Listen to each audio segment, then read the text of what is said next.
Hello my beautiful souls, welcome sa ating tarot reading sessions. Keep in mind, general reading po ito, maaaring mag-resonate, maaaring hindi. Kunin nyo na lang po kung para sa inyo and leave the rest. Maaaring mag-shift na energies or magkabaliktad ang sitwasyon, kaya kayo na pong bahala kung saan kayo nakalugar sa reading natin. Okay, let's see. So we have here, Three of Cups and the Ace of Wands. Wow. The Wheel of Fortune. And the Ten of Cups. Ooh. The Karma or Judgment. The Ace of Cups. Eight of Swords. And the Nine of Cups. Okay. Wish fulfillment. So, may mga wish ka na matutupad ngayon. Okay. King of Wands. Bottom card.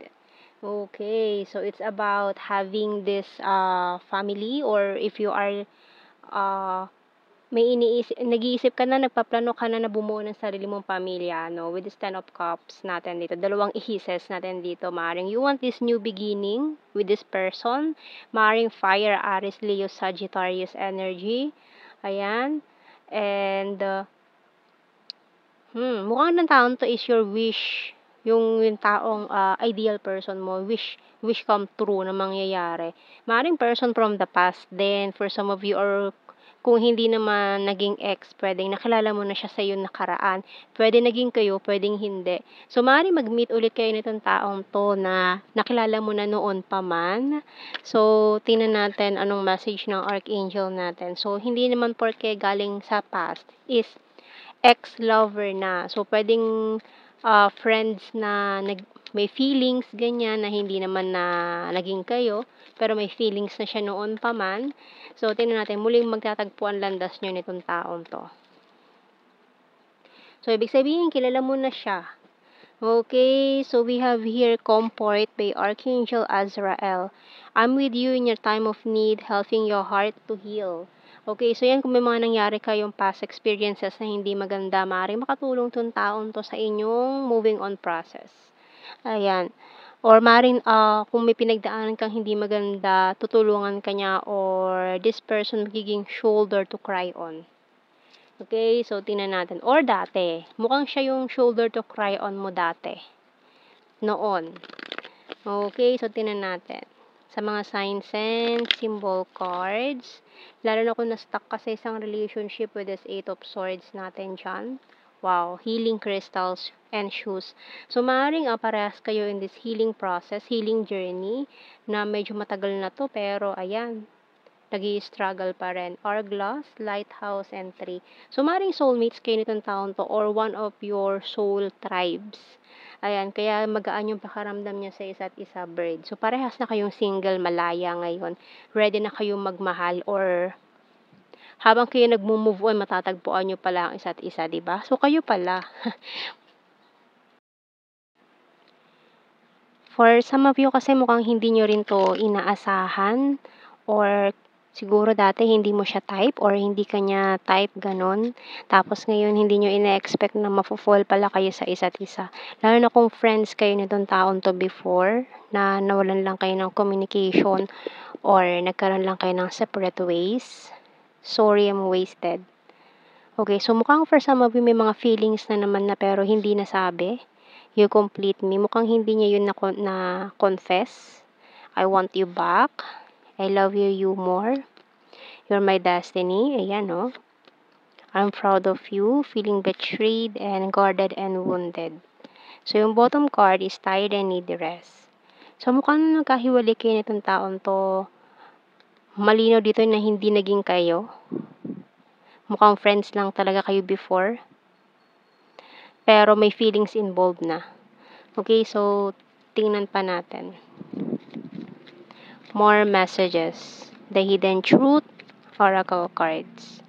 I wonder if you're happy without me. So, lagi ka pa rin niyang iniisip niya kung masaya ka ba sa buhay mo, sa buhay na pinili mo, sa journey na tinahak mo. I'm afraid to contact you. I bury myself in work to forget you. So, pilit ka na lang kinalimutan nito eh. Pero, ayun. Talagang yung feelings niya hindi naman nawala. Although hindi niya to nasabi. Pero natatakot pa rin siya kausapin ka. not available. So, for some of you naman na siguro dati one of you is in a relationship with other person. Or siguro dati in a relationship kayo with someone else and magkaibigan kayo. Kaya talagang hindi pwede or not meant to be yung akala ninyo sa isa't isa. Pero ngayon, nag-meet ulit kayo or magmi-meet ulit kayo.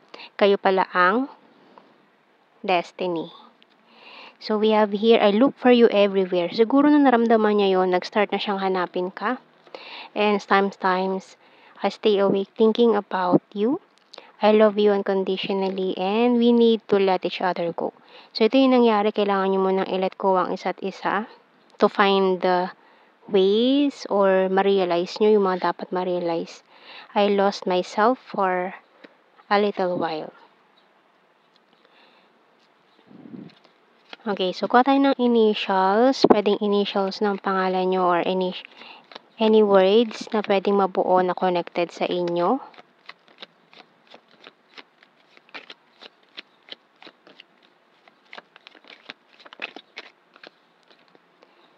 K, R, N, Z, X, A, L, U, C,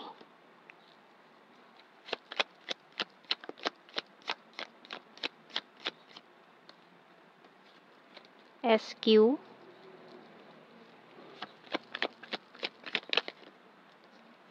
G, W, letter E bottom card. Ayan. So, let's see sa blue card natin. We have here, chaser, jealousy, and understanding. Okay. So, yung mga previous relationship ninyo, maaaring kung parehas kayo in a relationship dati tapos magkaibigan kayo, parang pinagseselosan nyo yung mga partner ng isa't isa and understanding, chaser. So, mukhang right love at the wrong time tong nangyari sa inyo. Kaya ngayon, mukhang parehas na kayo malaya sa mga relationship na yun from the past. So, ngayon maghahabulan na kayo eh. Parang ngayon maghahanapan na kayo and then chaser. Chasing each other. So, yan. Mukhang maganda to. So, tingnan natin sa general signs and messages. So, mukhang exciting yung mga next chapter ng inyong love life with this person.